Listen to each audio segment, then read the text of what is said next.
اور میڈیا کے بہت ہی عزیز دوستوں، میں جماعت اسلامی اسلام آباد کو انتخابات میں ایک منظم، شائستہ اور ایک مسلسل محنت کی بنیاد پر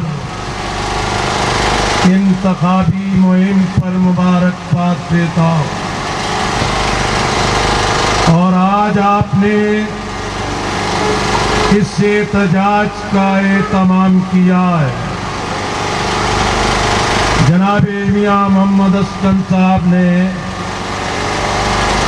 جناب ڈاکٹر طارق سلیم صاحب نے، جناب نصر اللہ رنداوا صاحب نے، جناب سید عارف شیرازی صاحب نے، جناب کاشف چودھری صاحب نے، قائدین نے پورا موقف آپ کے سامنے رکھا ہے۔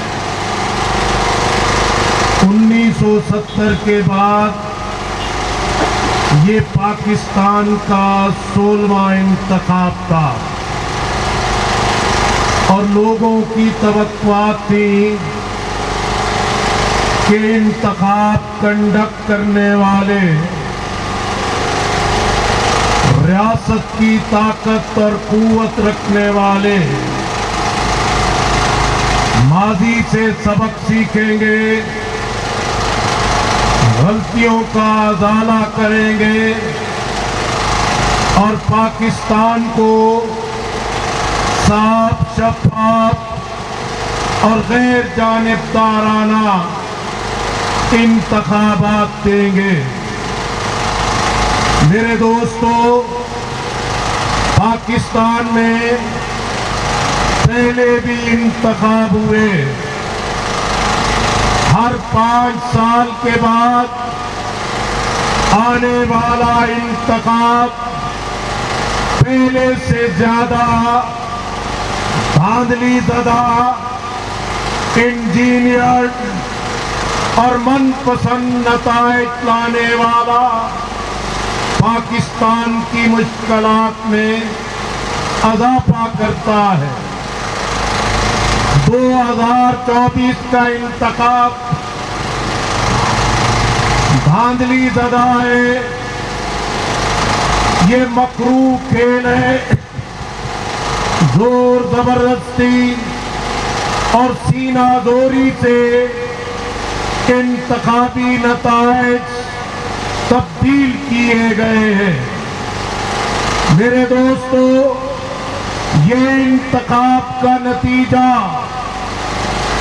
نوشتہ دیوار ہے۔ جو لوگ 4تھے 5ویں درجے پر تھے انہیں کامیاب قرار دے دیا گیا۔ پاکستان کی ضرورت تھی کہ ملک کی ساکھ بحال ہوتی، پاکستان مستحکم ہوتا، پاکستان کے معاشی بحران کا حل نکلتا۔ لیکن اس انتخاب میں جہاں منقسم مینڈیٹ دیا ہے، اسی انتخاب میں ایک بدترین دھاندلی زدہ الیکشن دیا ہے۔ جماعت اسلامی اس انتخاب کو، دھاندلی زدہ انتخاب کو ہم مسترد کرتے ہیں۔ الیکشن کمیشن آف پاکستان ریاستی اداروں کے دباؤ کے سامنے ریت کی دیوار ثابت ہوا۔ Election commission of Pakistan 25 crore عوام کے جمہوری حق کی حفاظت میں ناکام رہا ہے۔ اب کوئی حق نہیں بنتا کہ چیف الیکشن کمشنر اپنے منصب پر بیٹھے رہے، انہیں مستعفی ہونا چاہیے۔ نگران حکومتیں اس مقصد کے لیے تھی کہ آئین کے مطابق انتخابات کروائیں۔ نگران حکومتیں ان انتخابات کے نتائج تبدیل کرنے کے لیے سہولت کار بنی ہے۔ نگران حکومتوں کے قیام کا فلسفہ اس لیے آیا تھا کہ 58(2)B کو غلط استعمال کر کے جمہوریت ویران ہوتی تھی۔ یہی طے پایا غیر جانبدارانہ انتخابات کے لیے نگران حکومتوں کا سیٹ اپ ہو، لیکن یہ مسلسل تجربہ بتا رہا ہے کہ وزرائے اعظم، وزرائے اعلیٰ، اپوزیشن لیڈرز اسٹیبلشمنٹ کے مرضی اور دباؤ کے ساتھ اپنی مرضی کی نگران حکومتیں بناتے ہیں جو پاکستان میں انتخابات کی چوری کے سہولت کار بنتے ہیں۔ وقت آ گیا ہے اس کنسپٹ کو، آئین کی اس بنیاد کو، قومی قیادت کو اثر نو سوچنا ہوگا۔ اسی طرح آج ضرورت ہے کہ چیف جسٹس آف پاکستان ایک عدالتی کمیشن ترتیب دے جو ان انتخابات کا پڑتال کرے، پوسٹ مارٹم کرے، قوم کے سامنے حقائق آئے۔ میں نگران وزیر اعظم انوار الحق کاکڑ صاحب سے مطالبہ کرتا ہوں سپریم کورٹ میں ریفرنس بھیجے، عدالتی کمیشن بنے اور پاکستان کے انتخابات کا آڈٹ اور اس کی تفصیل قوم کے سامنے آنی چاہیے۔ میرے دوستو، یہ بھی خوفناک حقیقت ہے، فوج، اسٹیبلشمنٹ، ریاست کے ادارے پاکستان پر اپنی بالادستی قائم رکھنا چاہتے، وہ اس بالادستی سے دستبردار ہونے کو تیار نہیں۔ اس سے بڑا المناک پہلو یہ ہے کہ پاکستان میں اقتدار کی ہوس رکھنے والے، اقتدار کے رسیا گروہ ہر 5 سال کے بعد اسٹیبلشمنٹ کی سہولت کاری کے لیے تیار ہوتے ہیں۔ کبھی کوئی لاڈلا بنتا ہے، 5 سال کے بعد وہ مسترد ہوتا ہے، پھر نئے لوگوں کو چھتری تلے جمع کر کے کروڑوں عوام کے حق میں ڈاکہ ڈالا جاتا ہے۔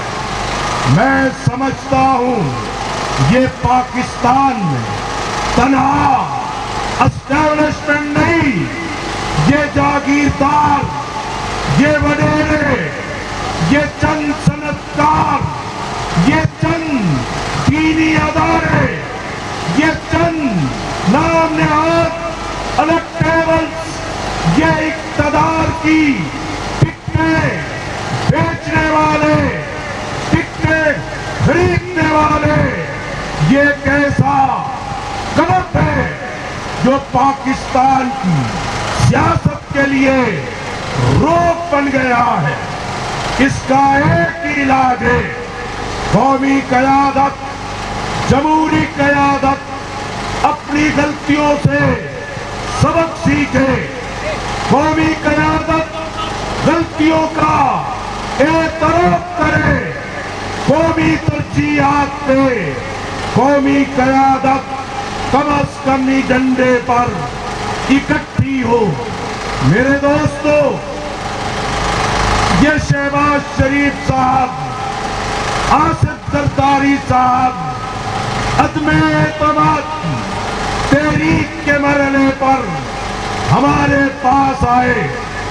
ہم نے کہا کہ آپ یہ راستہ نہ اپنائیں، یہ پاکستان کو ایک بڑی تباہی سے دوچار کرے گا۔ میں خود حضرت مولانا فضل الرحمان صاحب کی خدمت میں حاضر ہوا کہ یہ کام نہ کیا جائے۔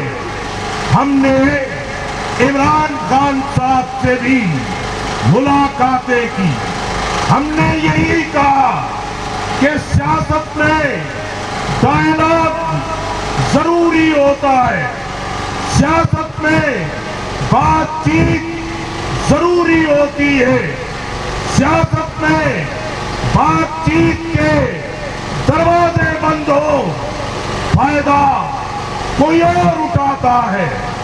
ہم نے کہا پنجاب اسمبلی، خیبر پختونخوا اسمبلی نہ توڑو۔ خان صاحب کا کہنا تھا میں الیکشن لے کے دوں گا۔ میں نے گزارش کی خان صاحب آپ مقبولیت کے نصف النہار پر ہے، لیکن یہ پاکستان ثبوتلی انتخاب کی دہلیز پر نہیں پہنچے گا، کسی کے ہاتھ میں کچھ نہیں رہے گا۔ اور آج یہ حالات بالکل واضح ہے، جیتنے والے بھی رو رہے ہیں، ہارنے والے بھی سر پیٹ رہے ہیں۔ اصل نقصان پاکستان کا ہے، عوام کا ہے، جمہوریت کا ہے، پارلیمانی سیاست کا ہے۔ میں آج بھی یہی سمجھتا ہوں، قومی قیادت مل بیٹھے، سر جوڑے، سیاست اپنی، آئیڈینٹی اپنی، مقاصد اپنے، یہ پاکستان ہم سب کا مشترکہ پاکستان، پاکستان میں سیاست، جمہوریت، مستحکم ہوگی، ہر ایک کو اس کا حق مل جائے گا۔ یہ فوج، اسٹیبلشمنٹ، ریاست کی طاقتیں یہ تشتری میں رکھ کے یہ کوئی بھی شفاف انتخاب نہیں دے گا۔ سیاسی قیادت خود فیصلہ کرے، الیکشن میں دھاندلی کے لیے آلہ کار نہ بنے، ٹکٹوں کی خرید و فروخت نہ کی جائے، پاکستان کے بدترین لوگوں کو قوم پر مسلط نہ کیا جائے۔ یہی علاج پاکستان کو بحرانوں سے نکالنے کا ہے۔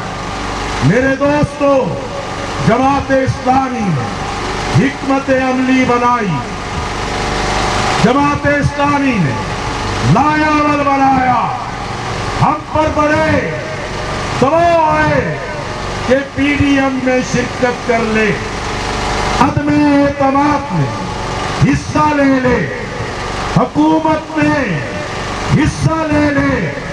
الحمدللہ جماعت اسلامی اپنی پالیسی اور حکمت عملی پر قائم دائم ہے۔ انشاءاللہ یہ پالیسی جاری رہے گی، اسی راستے پہ آگے بڑھیں گے اور پاکستان کے عوام کو، ووٹرز کو، خواتین کو، جوانوں کو، سوشل میڈیا ایکٹیوسٹوں کو قائل کریں گے کہ حل صرف جماعت اسلامی ہے، حل صرف جماعت اسلامی ہے۔ میرے دوستو، المیہ ہے، آج کشمیر نظر انداز ہو گیا، غزہ کے مظلوم نظر انداز ہو گئے۔ میں کشمیریوں سے کہنا چاہتا ہوں، غزہ کے فلسطینیوں سے کہنا چاہتا ہوں، تم تنہا نہیں ہو، پاکستان کے عوام آپ کے پشت پانے. کشمیریوں، آزادی آپ کی منزل ہے. فلسطینیوں، اسرائیل کو ختم ہونا ہے. فلسطین کو آزاد ہونا ہے. انشاءاللہ ہم 25 کروڑ عوام کے، کشمیریوں، فلسطینیوں کے ساتھ یکجہتی کے اس موقف کو پوری طاقت سے اٹھاتے رہیں گے. لوگوں، ہمیں عوام کی غربت کا، مہنگائی کا، بے روزگاری کا، بجلی، تیل، گیس اور پٹرول کی قیمتوں میں اضافے، پیداواری لاگت بڑھنے سے عوام لاچار ہے، بے بس ہے. ہم پاکستان کی عوام سے عہد کرتے ہیں، انشاءاللہ اس معاشی بحران کے خاتمے کے لیے پاکستان کے عوام کو منظم کریں گے. لاوارث نہیں چھوڑیں گے، تنہا نہیں چھوڑیں گے. میں توقع رکھتا ہوں پاکستان بھر میں کارکنان، خواتین، نوجوان، طلباء اور طالبات ہر شعبہ زندگی اپنے عزم کو، اپنے حوصلے کو، اپنی جدوجہد کو اور تیز تر کریں گے. انشاءاللہ یہ دیواریں گرنے والی ہیں، گر کے ختم ہوگی. انشاءاللہ پاکستان کا مستقبل اسلامی ہے، خوشحال ہے، مستحکم ہے، تابناک ہے. وآخر دعوانا ان الحمدللہ رب العالمین.